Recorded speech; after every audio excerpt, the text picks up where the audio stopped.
Assalamualaikum warahmatullahi wabarakatuh. Nahmaduhu sholli ala rasulil karim wa ala alihi washabihi ajma'in. Allahu akbar, Allahu akbar, Allahu akbar. Allahu akbar kabira walhamdulillahi katsira wa subhanallahi bukratan wa asila. La ilaha illallah wallahu akbar.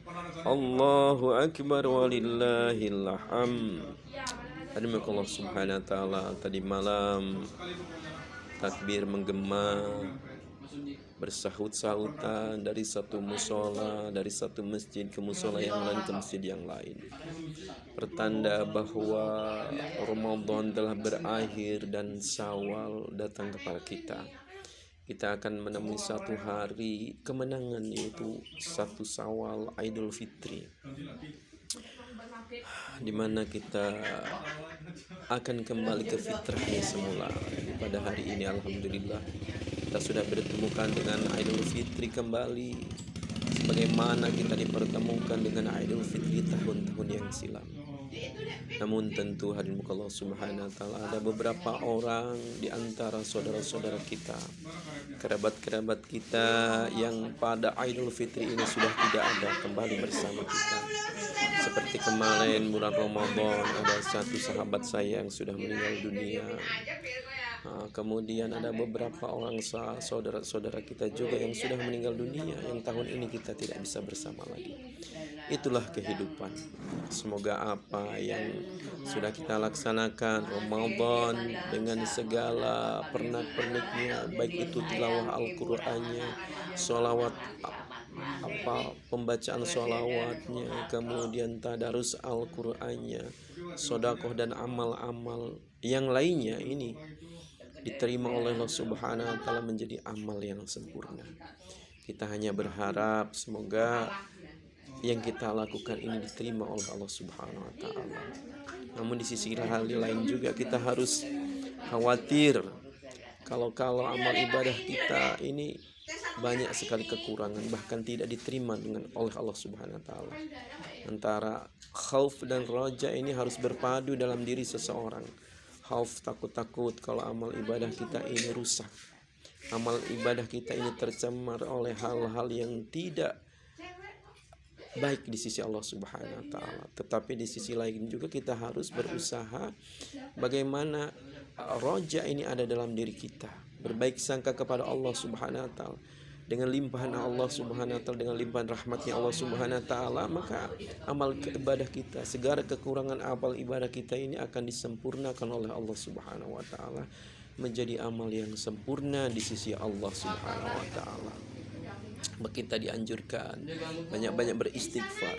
Sebab istighfar yang terbaik adalah setelah kita melakukan kebaikan, setelah kita melakukan amal ibadah, setelah kita melakukan hal-hal yang nampaknya ibadah di sisi Allah subhanahu wa ta'ala. Jadi istighfar setelah berbuat maksiat itu bagus sekali, setelah berbuat salah. Tetapi istighfar yang terbaik setelah tahajud, kita banyak-banyak istighfar, mohon ampun kepada Allah. Setelah sholat fardu kita dianjurkan untuk banyak istighfar.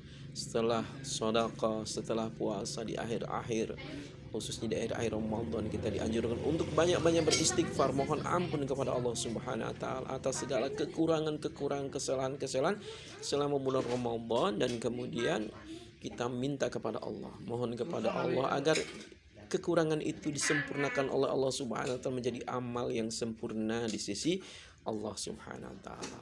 Untuk itu Allah subhanahu wa ta'ala. Dan kita juga harus ingat bahwa di bulan Syawal ini ada puasa sunnah, yang apabila di dalam sebuah hadis diterangkan, apabila kita setelah puasa fardu di bulan Ramadan kemudian ditambah dengan 6 hari puasa di bulan sunnah, lengkapnya kan setiap amal ibadah manusia itu umat Islam ini dilipat gandakan 10 kali lipat. Jadi 30 hari dihitunglah, walaupun 29 atau 30 hari kita berpuasa Ramadan, dihitungnya seperti 1 bulan penuh. 30 hari kali 10, 300. Dan 6 hari puasa sunnah dilipat gandakan kali 10 menjadi 60.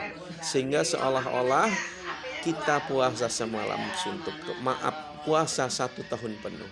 Untuk itu Allah Subhanahu wa taala, kita juga jangan terlena oleh hal-hal yang berbau Idul Fitri, melakukan hal-hal yang tidak baik sehingga mencemari kefitrian kita, kembalinya kita kepada fitrahnya Allah Subhanahu wa taala. Untuk itu kita pun harus diusahakan untuk bisa melaksanakan puasa sunnah 6 hari. Sebaik-baiknya sih puasa sunnah itu, yang baik itu setelah 1 Syawal kita makan minum, setelah itu hari yang kedua Syawal kita langsung berpuasa. Tetapi juga ada yang mengatakan ya diusahakan untuk mungkin puasa saja bagi yang belum mampu, mungkin yang selama sebulan siang hari tidak puasa kan, maka kita pun mungkin masih ingin bertamu ke sana sini, kebiasaan kita seperti itu kan. Tapi kalau di tempat lain ada yang seperti itu, yaitu 1 hari mereka makan kan di hari 1 Syawal, setelah itu puasa 6 hari. Maka ada yang namanya lebaran ketupat. Di Jawa umumnya seperti itu, daerah-daerah tertentu. Mereka bersama-sama juga puasa sunat. Cuma puasa sunat ini kan tanpa taraweh, tidak sebagaimana Ramadan. Nah, setelah itu kemudian itulah yang dinamakan lebaran ketupat.